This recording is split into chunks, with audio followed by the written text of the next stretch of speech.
بسم الله الرحمن الرحيم. السلام عليكم ورحمة الله وبركاته. إن الحمد لله نحمده ونستعينه ونستغفره ونعوذ بالله من شرور أنفسنا ومن سيئات أعمالنا. من يهده الله فلا مضل له ومن يضلله فلا هادي له. أشهد أن لا إله إلا الله وحده لا شريك له وأشهد أن محمدا عبده ورسوله صلى الله عليه وعلى آله وأصحابه ومن سار على نهجه واستنى بسنته إلى يوم الدين. قال الله تعالى في القرآن الكريم: يا أيها الذين آمنوا اتقوا الله حق تقاته ولا تموتن إلا وأنتم مسلمون. وقال: يا أيها الذين آمنوا اتقوا الله وقولوا قولا سديدا يصلح لكم أعمالكم ويغفر لكم ذنوبكم ومن يطع الله ورسوله فقد فاز فوزا عظيما. وقال: يا أيها الناس اتقوا ربكم الذي خلقكم من نفس واحدة وخلق منها زوجها وبث منهما رجالا كثيرا ونساء واتقوا الله الذي تساءلون به والأرحام إن الله كان عليكم رقيبا. فإن أصدق الحديث كلام الله وخير الهدى هدى نبينا محمد صلى الله عليه وسلم وشر الأمور محدثاتها فإن كل محدثة في الدين بدعة وكل بدعة ضلالة وكل ضلالة في النار. Ma'asyiral muslimin, ikhwani, akhawati fid din, para pemirsa yang semoga dimuliakan Allah Subhanahu wa taala. Alhamdulillah, segala puji hanya milik Allah Rabbul Alamin. Kita persembahkan untuknya atas segala nikmat, karunia dan rahmat yang selalu Allah curahkan, yang selalu Allah limpahkan dalam kehidupan kita. Walau terkadang kita mengantarkan kepadanya perbuatan yang mengandung dosa, kesalahan dan pelanggaran yang tak semestinya kita lakukan sebagai makhluknya. Allah Subhanahu wa ta'ala dengan luasnya rahmat, sifat penyayangnya, tetap Allah berikan nikmat kepada kita. Sekalipun kelalaian, kesalahan, kelancangan kita sebagai hamba, sebagai makhluknya, masih kita perbuat, walau itu satu hal yang tidak pantas semestinya. Nikmat yang Allah berikan adalah nikmat yang sangat luas, kenikmatan yang terus Allah berikan kepada kita.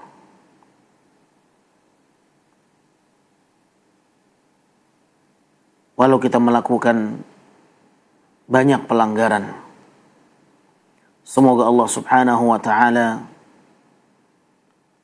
memaafkan kesalahan kita, mengampuni dosa-dosa kita, dan semoga Allah Subhanahu wa ta'ala berkenan untuk memberikan petunjuk kepada kita, hidayah, agar kita bisa berjalan sesuai dengan apa yang Allah inginkan. Terkadang keinginan kita berbuat maksiat, itulah yang hadir dalam kehidupan kita. Bisikan untuk berbuat kejahatan masih menjadi pilihan kita. Innan nafsa la'ammaratun bisu'. Sesungguhnya jiwa ini membisikkan kita dan mengajak kita untuk berbuat kejahatan. Hanya taufik dari Allah yang bisa membuat kita selamat dari setiap pelanggaran-pelanggaran dan penyimpangan. Nas'alullah at-taufiq was-sadad. Kepada Allah kita memohon taufiknya dan jalan yang lurus. Ahibati fillah, para pemirsa kaum muslimin yang dimuliakan Allah, salawat beriringkan salam semoga selalu tercurahkan kepada baginda Rasulullah Muhammad ibn Abdullah beserta keluarganya dan para sahabatnya dan siapapun dari umatnya yang berusaha untuk mengikuti jalan yang telah digariskan oleh baginda Rasulullah SAW untuk menggapai keselamatan. Semoga Allah kumpulkan kita bersama beliau di dalam surganya. Allahumma salli ala Muhammadin wa ala ali Muhammad kama sallaita ala Ibrahim wa ala ali Ibrahim innaka Hamidum Majid. Wa barik ala Muhammad wa ala ali Muhammad kama barakta ala Ibrahim wa ala ali Ibrahim innaka Hamidum Majid. Kaum muslimin, saudaraku yang saya muliakan, di kesempatan kali ini kita melanjutkan pelajaran di dalam hadis Rasulullah sallallahu alaihi wasallam yang kali ini pembahasan yang diangkat oleh al-muallif al-Imam al-Hafidh Dhiyauddin Muhammad bin Abdul Wahid Dimashqi al-Maqdisi al-Hambali rahimahullah. Beliau membawakan judul Fadlu Satri 'ala al-Muslim, keutamaan menutupi aib seorang muslim. Pembahasan kita berbicara tentang salah satu sifat yang harus kita miliki, menutupi aib seorang muslim. Kaum muslimin yang dimuliakan Allah, setiap kita menyadari bahwa tidak ada manusia yang hidup tanpa memiliki kekurangan. Setiap kita memiliki aib. Setiap kita pernah berbuat salah. Kesalahan yang kita perbuat, kekurangan yang kita miliki, tentunya tidak ingin setiap kita diketahui kekurangannya. Dan itu adalah fitrah. Mereka yang masih memiliki akal sehat tentunya tidak ingin diketahui oleh siapapun kekurangannya, kesalahannya. Dan tidak akan ada yang rela atau sulit untuk diterima apabila kesalahan yang kita miliki justru disebarkan di tengah khalayak manusia. Setiap kita yang memiliki kesalahan, setiap kita yang memiliki kekurangan, tentunya kita berharap bagaimana kekurangan diri kita ini tidak diketahui oleh orang lain, ditutupi. Maka semestinya lah itu pula yang harus hadir dalam kehidupan kita terhadap saudara kita. Ketika kita ingin ditutupi aib kita, maka itulah seharusnya perlakuan kita terhadap saudara kita. Apabila kita mengetahui teman kita, saudara kita, keluarga kita, yang kita tahu bahwa mereka memiliki kekurangan, mereka memiliki aib, mereka memiliki cacat, yang seandainya keburukan dan kekurangan mereka itu kita sebarkan kepada orang lain, tentulah dia tidak akan merasakan senang atas perlakuan kita. Maka demikianlah seharusnya bagaimana sikap kita Seandainya kita memiliki kekurangan, kita ingin kekurangan itu ditutupi. Kesalahan kita tidak disebar ke orang lain. Maka seperti itu pula seharusnya kita menutupi aib saudara kita. Beliau mengatakan, al-muallif rahimahullah, qad taqaddama fi qada'i hawaijil ikhwan hadits Ibnu Umar radhiyallahu anhuma. Wa fihi wa man satara musliman satarahu Allah yaumal qiyamah, akhrajahu al-Bukhari wa Muslim. Wa hadits Abi Hurairah wa fihi wa man satara musliman satarahu Allah fid dunya wal akhirah, rawahu Muslim. Kata beliau, telah berlalu hadis yang berbicara tentang qadha hawaijil ikhwan. Hadis yang menerangkan tentang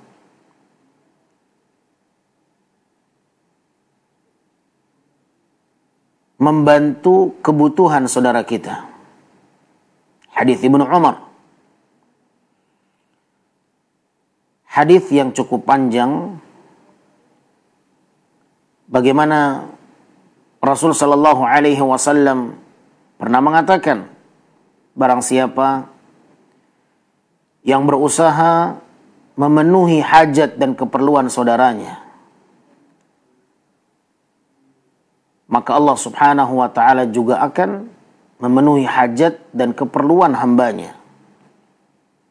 Barang siapa yang memenuhi hajat saudaranya, kana Allahu fi hajati, maka Allah pun akan menyelesaikan hajat kita. Apabila kita membantu orang lain, meringankan hajatnya, keperluannya, kita bantu dia. Kita bantu, kita ringankan urusannya. Maka Allah subhanahu wa ta'ala juga akan meringankan beban kita. Allah juga akan menyelesaikan apa yang kita butuh dari hajat itu. Dan inilah di antara bentuk keadilan Allah azza wa jalla. Bagaimana Allah memperlakukan hambanya manakala hambanya memperlakukan saudaranya. Bagaimana kita dengan saudara kita, maka Allah azza wa jalla akan memperlakukan kita seperti itu. Kalau kita memperlakukan saudara kita dengan kebaikan, maka Allah akan memberikan kebaikan untuk kita. Kalau kita memudahkan urusan saudara kita, maka Allah akan mudahkan urusan kita. Kalau kita membantu, memenuhi hajat dan keperluan saudara kita, Allah pun akan memenuhi segala hajat dan keperluan kita. Subhanallah. Maka jangan kita mempersulit urusan seorang muslim. Siapapun yang mempersulit urusan saudaranya, maka Allah akan persulit urusan dia. Beliau, al-muallif sang pengarang kitab, mengingatkan kita tentang hadis yang pernah dibawakan sebelumnya. Tentang masalah memenuhi hajat seorang muslim. Dan di situ Nabi SAW menyebutkan tentang hak seorang muslim dari saudaranya. Terkait dengan pembahasan kita saat ini, yaitu menutupi aib. Nabi bersabda, "Wa man satara musliman", barang siapa yang menutupi aib seorang muslim, satarahu Allahu yaumal qiyamah, maka Allah pun akan menutupi aibnya pada hari kiamat. Hadis ini diriwayatkan oleh Imam Al-Bukhari dan Imam Muslim. Di dalam hadis Abu Hurairah yang diriwayatkan oleh Imam Muslim, Nabi SAW menyebutkan dengan lafaz yang sedikit berbeda. Wa man satara musliman, dan barang siapa yang menutupi aib seorang muslim, satarahu Allahu fid dunya wal akhirah, satarahullah fid dunya wal akhirah. Maka Allah juga akan menutupi aibnya di dunia dan di akhirat. Hadis yang pertama disebutkan Allah akan menutupi aibnya di hari kiamat. Di hadis yang kedua, Allah akan tutupi aibnya di dunia dan di akhirat.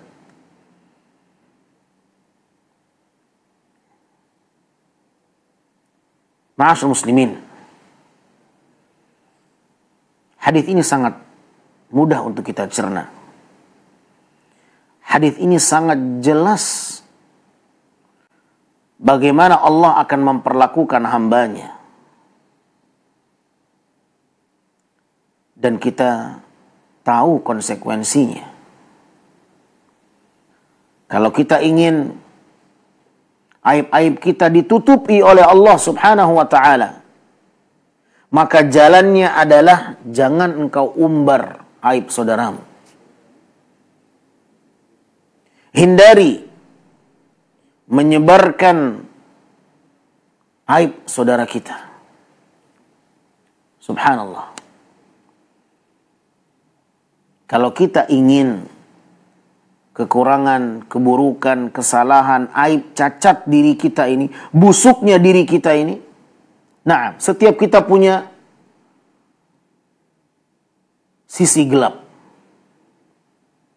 Setiap kita ini punya kekurangan. Pernah berbuat salah. Kullu bani Adam khata', kata Rasulullah SAW. Setiap anak Adam itu jatuh dalam berbuat kesalahan yang begitu banyak. Khata', banyak kesalahan diri kita ini. Tetapi Allah tutupi sekarang. Allah tutupi banyak aib-aib kita yang orang nggak tahu. Mudah bagi Allah membongkar, menampakkan apa yang telah kita tutupi dengan rapat. Sesuatu yang bersifat batin, mudah bagi Allah menjadikan dia zahir, terlihat dan nampak dalam kehidupan nyata. Apa yang kita sembunyikan mudah bagi Allah untuk menampakkannya. Tetapi Allah tutupi itu. Dan kalau kita ingin aib kita ini dijaga oleh Allah, ditutupi oleh Allah, di dunia maupun di akhirat, maka engkau juga harus menutupi aib saudaramu. Itulah yang telah disampaikan oleh baginda Rasul sallallahu alaihi wasallam. Barang siapa yang menutupi aib saudaranya, maka Allah akan tutupi aibnya di hari kiamat. Dalam redaksi Imam Muslim ada lafaz tambahan. Allah akan tutupi aibnya di dunia dan di akhirat. Artinya sangat memungkinkan Allah bongkar aib kita di dunia sebelum di akhirat.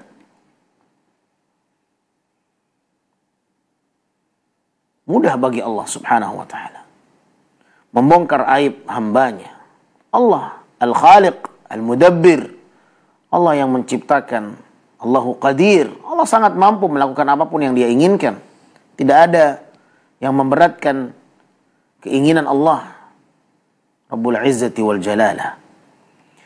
Ahibati fillah, menyebarkan aib seorang muslim terkadang menjadi menu harian sebahagian kita. Maka hendaklah setiap kita mengintrospeksi diri. Saya dan Anda, kita semua. Seorang muslim haruslah menempati dirinya pada posisi hadis. Bagaimana saya harus memperbaiki? Setiap kita harus menyadari kekurangan diri kita. Jangan sibuk menunjuk orang lain, tetapi lihatlah diri kita yang penuh dengan kekurangan. Setiap kita banyak kekurangan. Saya dan Anda. Oleh sebab itu Rasul sallallahu alaihi wasallam mengajak kita untuk selalu memperbanyak istighfar. Mengakui kesalahan. Mengakui dosa. Banyaknya maksiat. Bahkan Abu Bakar As-Siddiq radhiyallahu anhu, bagaimana beliau diajarkan Rasul sallallahu alaihi wasallam untuk mau mengakui dosa, kezaliman yang besar. Satu hari Abu Bakar datang kepada Nabi alaihi salatu wasallam. Dan Abu Bakar meminta diajarkan oleh Nabi satu doa. Ya Rasulullah, alimni ad'u bihi fi salati. Ya Allah, ajarkan aku satu doa yang bisa aku baca, aku hadirkan doa ini dalam salatku. Maka Nabi ajarkan satu doa kepada sahabatnya Abu Bakar. Apa doa yang Nabi ajarkan kepada Abu Bakar? Manusia terbaik setelah Nabi dan para Rasul ini, Abu Bakar Siddiq. Apa doa yang Nabi ajarkan kepada sahabat Abu Bakar? Pengakuan dosa. Katakan, Allahumma inni zalamtu nafsi zulman katsira. Allahumma inni zalamtu nafsi zulman katsira wa la yaghfiru dhunuba illa anta faghfir li maghfiratan min 'indika warhamni innaka antal ghafurur rahim. Ya Allah, sesungguhnya aku telah banyak melakukan kezaliman atas diriku. Ampunilah aku, faghfirli. Ampunilah aku dengan pengampunan yang ada di sisimu ya Allah.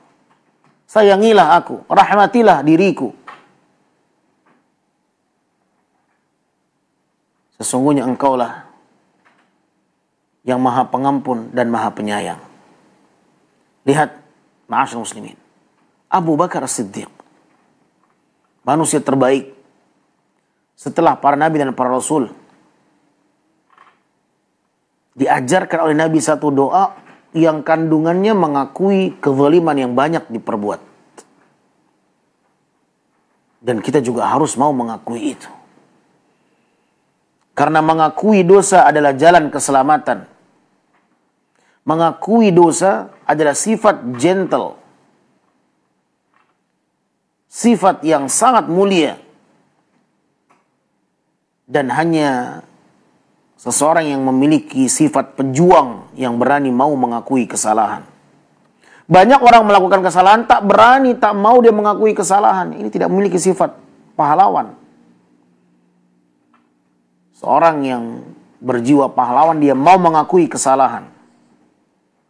Dan itulah yang Nabi ajarkan kepada sahabatnya dan kita sebagai umatnya. Ketika kita mengakui kesalahan diri kita, kekurangan diri kita, kita akan sibuk dengan diri kita. Tidak sibuk dengan orang lain, kekurangan orang lain. Namun apa yang terjadi? Terkadang syaitan menjerumuskan kita. Sehingga kita lebih sibuk ngurusin orang lain, kekurangan orang lain, keburukan orang lain. Tetapi keburukan kita tidak ada usaha dan upaya kita memperbaikinya. Saya dan Anda, silakan bertanya. Adakah kekurangan dalam diri kita? Adakah aib, keburukan yang kita tak ingin keburukan ini orang lain tahu? Kalau kita menyadari akan hal itu, maka sibukkan dirimu dengan aibmu. Perbaiki. Sibukkan diri dengan apa yang telah kita perbuat. Dan bermohonlah ampun kepada Allah Subhanahu wa ta'ala dari segala kekurangan yang telah kita perbuat. Maka kita akan sibuk menutupi aib diri kita. Kita akan sibuk bagaimana aib ini tidak terbongkar. Wallahi, setiap kita akan berjuang bagaimana aib ini tak diketahui orang. Jangan sampai aib ini terbongkar, orang lain tahu. Sallallahu alaihi wasallam. Kita akan malu. Setiap kita akan malu manakala aib yang banyak ini, kekurangan yang banyak ini Allah bongkar. Sallallahu alaihi wasallam. Semoga Allah Subhanahu wa taala menyelamatkan kita dari segala keburukan. Maka kita ingin bagaimana aib ini ditutupi oleh Allah. Maka Nabi alaihi salatu wassalam mengajarkan kita sebuah amalan. Kalau engkau ingin aibmu dijaga oleh Allah, ditutupi oleh Allah, maka tutupi aib saudaramu. Itulah solusinya. Ketika engkau tahu ada saudaramu yang jatuh dalam kesalahan, maka tutupi aibnya. Dan inilah hak seorang muslim dari saudaranya, menutupi aibnya. Itu hak seorang muslim dari saudaranya. Kita wajib menutupi aib saudara kita, dan dia juga wajib menutupi aib kita.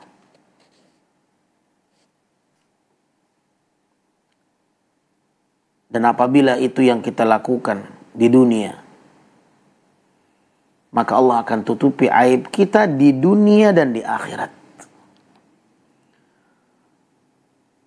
Semoga Allah subhanahu wa ta'ala memudahkan kita untuk menutupi aib saudara-saudara kita. Karena dengan itulah Allah akan menutupi aib kita kelak di dunia dan juga di akhirat. Para pemirsa yang dimuliakan Allah, seandainya kita masih punya kebiasaan mengumbar aib saudara kita, maka cobalah untuk meninggalkannya. Berusaha meninggalkan kebiasaan buruk. Jangan sampai keburukan-keburukan kita dibongkar oleh Allah. Karena tidak ada perjuangan kita menutupi keburukan aib saudara kita. Ma'asyur muslimin, mintalah kepada Allah, memohonlah kepada Allah agar Allah subhanahu wa ta'ala menutupi aib kita. Dan mintalah kemudahan kepada Allah agar Allah memudahkan kita menutupi aib saudara kita. Karena jujur, membicarakan kekurangan saudara kita terkadang itu terasa manis. Manis semanis-manisnya. Sehingga terkadang membicarakan aib saudara kita itu tidak cukup sesaat kita sampaikan di satu forum, di forum yang lain kita sampaikan kembali.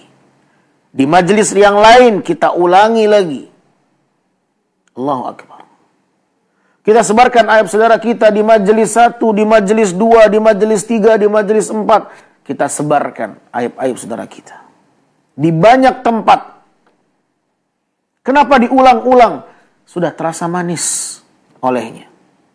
Candu membicarakan aib saudaranya, ghibah. Dan boleh jadi kita termasuk di antaranya. Tidak ada yang menjamin seorang yang berilmu, seorang ustaz selamat dari perkara ghibah. Membicarakan aib seorang muslim, tidak ada jaminan seseorang selamat darinya. Seorang yang berilmu, bergelar doktorkah dia atau tidak, tidak ada jaminan.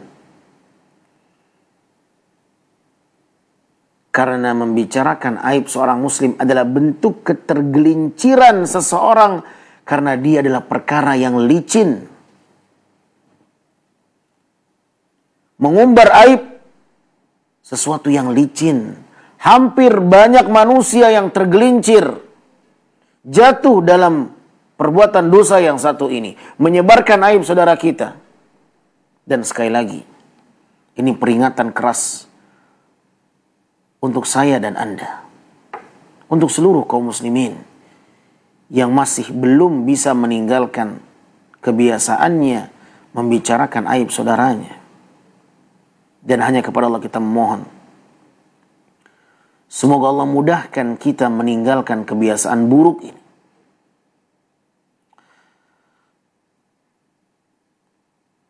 Ma'asyal ikhwah,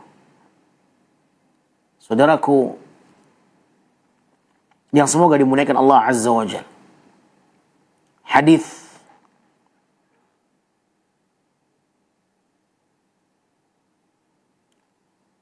yang selanjutnya datang dari jalur Uqbah bin Amir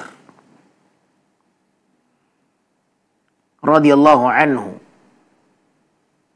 عن النبي صلى الله عليه وسلم قال: من رأى عورة فسترها كان كمن أحيا موؤودة. رواه أبو داود والنسائي. Dari sahabat Uqbah, semoga Allah meridhoinya, dari Nabi alaihi salatu wassalam, beliau bersabda, barang siapa yang melihat aurat saudaranya, kemudian dia tutupi aib saudaranya itu, maka dia seperti orang yang menyelamatkan saudaranya dari kematian.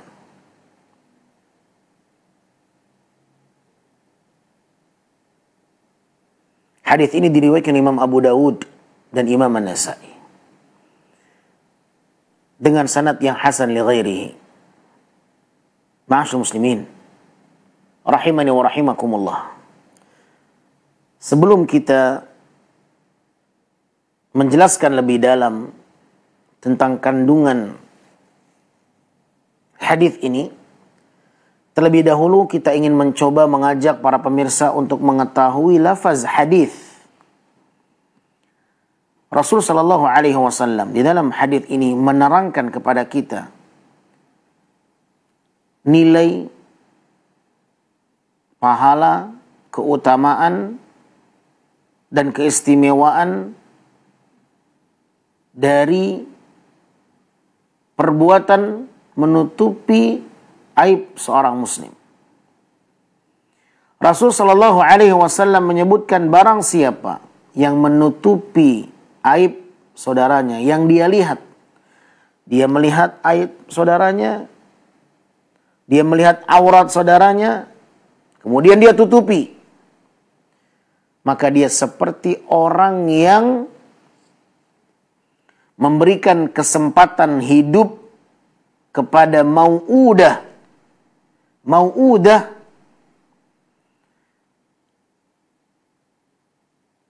hiyal madfunah.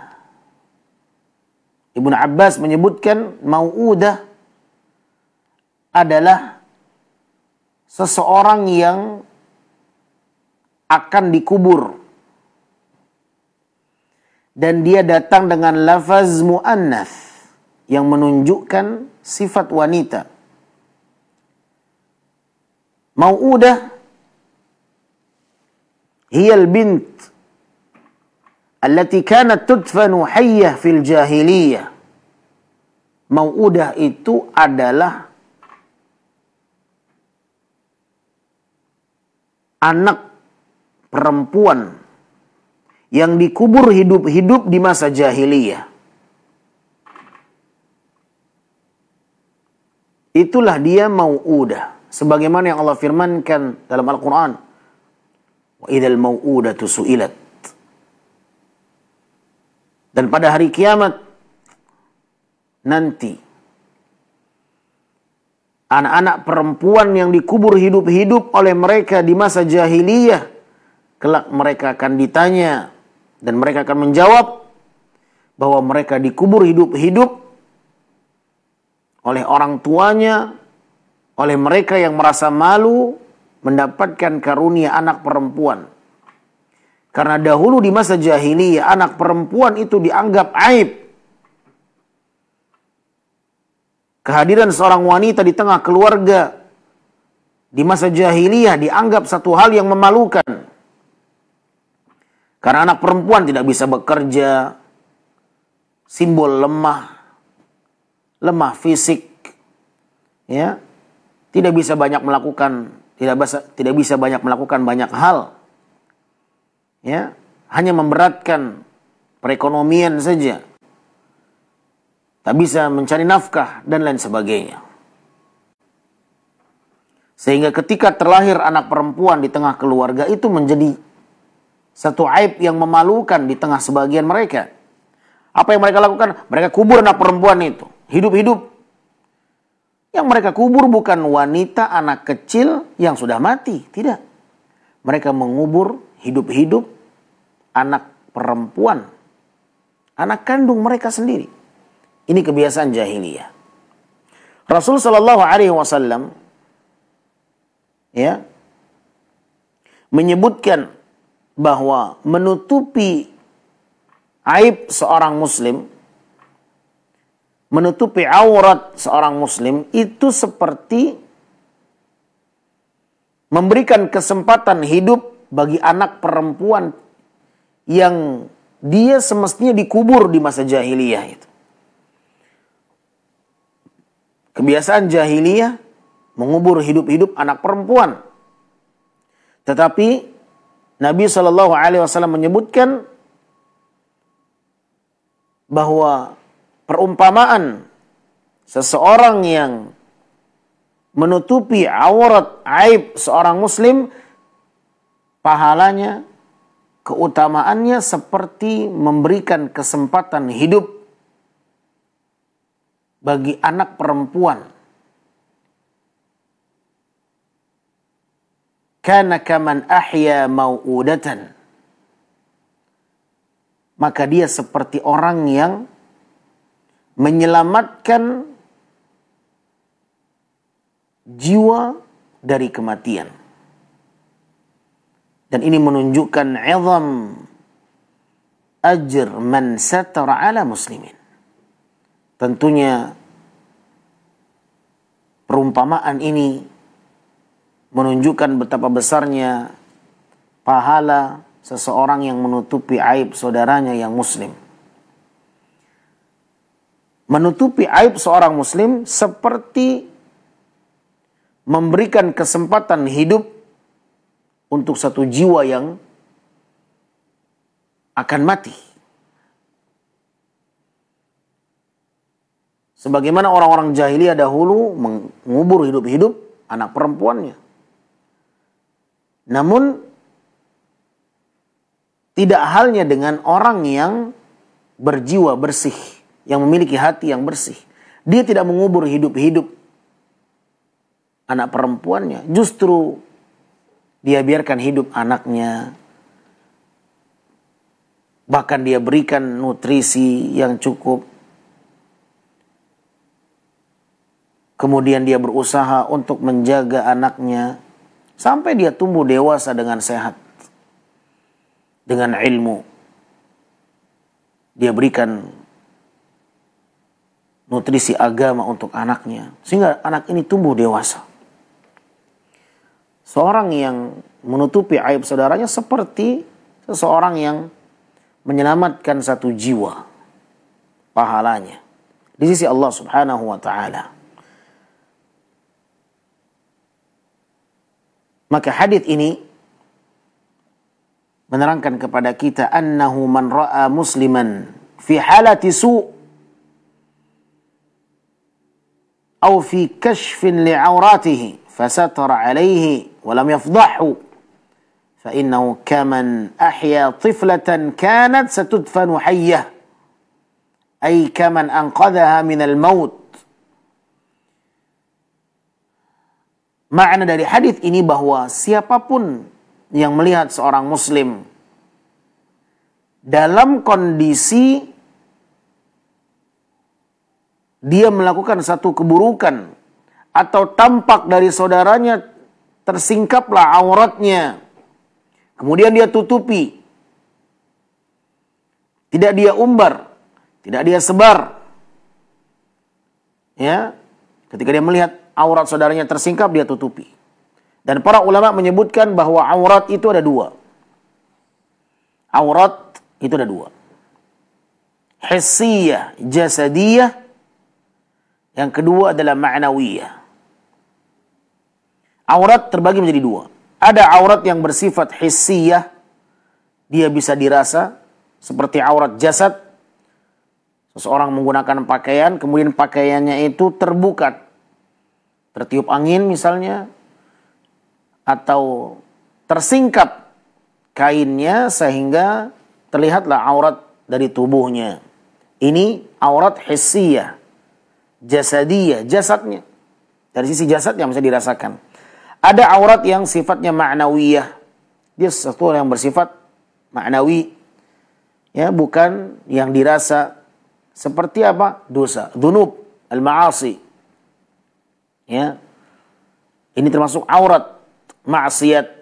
Ini aurat yang harus ditutupi. Sifatnya ma'nawi. Jenis auratnya. Keburukannya. Ya.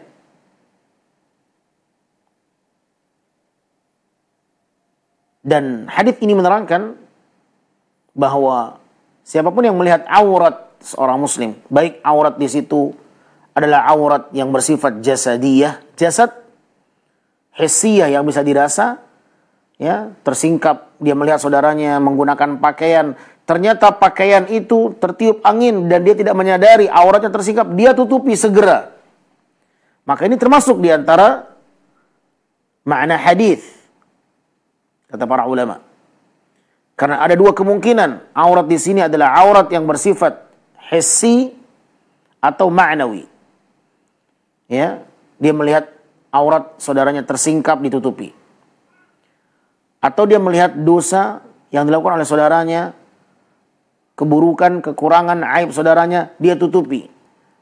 Karena aurat itu adalah sesuatu yang harus ditutupi dan seorang akan merasa malu apabila aurat ini terlihat dan tersingkap. Maka memungkinkan dari dua makna. Ya. Baik dia adalah aurat yang bersifat jasadiyah atau aurat yang bersifat ma'nawiyah. Ahibati fillah, dimulakan Allah, menunjukkan bahwa di antara perkara yang sangat-sangat mulia, sangat memiliki kemuliaan besar, manakala kita menutupi aib saudara kita, aurat saudara kita. Terkadang kita melihat saudara kita tersingkap auratnya, ya, bahagian dari tubuhnya terlihat, kita tutupi atau kita ingatkan, akhi, afwan, ini aurat harus ditutup. Itu subhanallah ternyata pahalanya besar. Ya. Atau dia menutupi aib saudaranya. Dan para ulama mengatakan menutupi aib saudaranya bukan berarti dia mendiamkan saudaranya melakukan maksiat, tetapi dia tetap ingatkan saudaranya. Ya. Itu di antara bentuk tuntutan yang harus dilakukan oleh seorang muslim terhadap saudaranya. Ketika dia melihat, mendapati saudara yang melakukan satu hal yang mungkar, maka ditutupi aibnya, dia ingatkan saudaranya. Bukan didiamkan. Maksud dari menutupi aib saudaranya. Tidak, kata para ulama. Walaysa sukut. Dan bukanlah diam. Tatkala dia melihat saudaranya jatuh dalam kesalahan, ketika dia mengetahui saudaranya melakukan hal-hal yang mengandung keburukan, jangan diam, bukan berarti diam, tetapi dia harus mengingkari, mengingatkan, menasehati saudaranya, dan jangan disebarkan.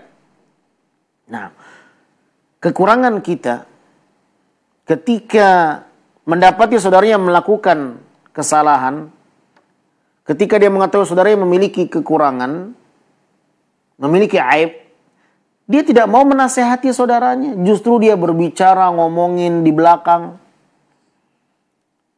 Seharusnya tidak. Dia datangi saudaranya, dia ingatkan saudaranya. Akhi, ini nggak boleh. Bukan malah dibincangkan di belakang. Terkadang kita seperti itu. Ada saudara kita yang melakukan kesalahan, aib, kita ngomongin di belakang. Tetapi tidak pernah kita memberikan nasihat untuknya, mendatanginya, mengingatkannya. Ini kekurangan kita. Seharusnya tidak seperti itu. Ya, tutupi aibnya, ingatkan dia. Kalau sudah diingatkan, ternyata masih seperti itu, ya, maka perlu dibuat efek jera dengan peringatan yang lebih keras. Ya, apabila perbuatannya aib, mengandung keburukan, sudah kita berusaha menutupinya, tetapi kalau seandainya nasihat kita, peringatan kita tidak dia jalani dan akan banyak memakan korban perbuatan buruknya ini, maka kita boleh mengingatkan orang lain agar selamat dari keburukannya. Contoh misalnya, dia ini suka penipu. Ya, berjualan tapi suka nipu orang. Dibayar tapi nggak dikerjakan. Ini aib. Ini kekurangan dia. Kita sudah ingatkan nggak boleh seperti itu. Ternyata nasihat kita tidak digubris. Dia masih mengulanginya dan banyak korban-korban yang lain yang kena tipu dia. Maka kita sebarkan ke orang lain. Hati-hati dengan orang ini. Ya, dia penipu. Sudah banyak korbannya. Nah, ini boleh. Karena ada unsur kemaslahatan yang besar. Bahkan para ulama mengatakan boleh ghibah dalam beberapa hal. Di antaranya ketika ada orang yang terzalimi, ya, dengan perbuatannya dan dikhawatirkan akan banyak memakan korban karena keburukannya yang tidak mau dia perbaiki. Ini diperbolehkan. Setelah kita menasehatinya, mengingatkannya, ternyata masih dia ulang lagi dan akan banyak makan korban, maka tidaklah mengapa seseorang untuk menyebarkan, ya, apa tindak kejahatannya yang itu adalah kekurangan diri dia, karena apabila orang lain tidak mengetahui, ya, maka dikhawatirkan mereka akan menjadi korbannya.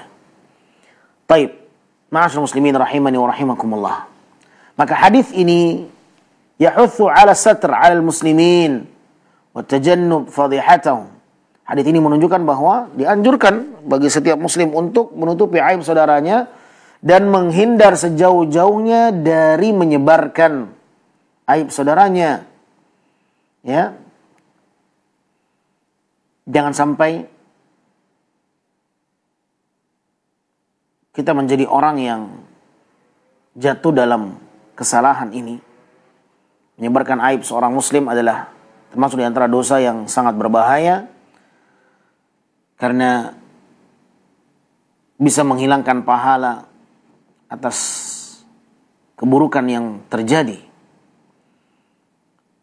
Dan kita berharap kepada Allah Subhanahu wa taala semoga kita tidak termasuk di antara orang-orang yang menyebarkan aib saudara kita, dan kalau seandainya itu terjadi, maka segeralah meminta ampunan kepada Allah Rabbul Alamin dan mintalah kepada Allah agar Allah menjauhkan kita dari maksiat yang satu ini. Menyebarkan aib seorang muslim adalah bentuk maksiat. Ya, selama tidak ada hal-hal yang bersifat darurat, maka hukum asalnya tidaklah boleh menyebarkan aib seorang muslim. Wallahu a'lam bishawab. Semoga bermanfaat. Sampai di sini pembahasan yang bisa kita uraikan. Wabillahi taufiq. Subhanakallahumma wa bihamdika asyhadu an la ilaha illa anta astaghfiruka wa atubu ilaik. Assalamualaikum warahmatullahi wabarakatuh.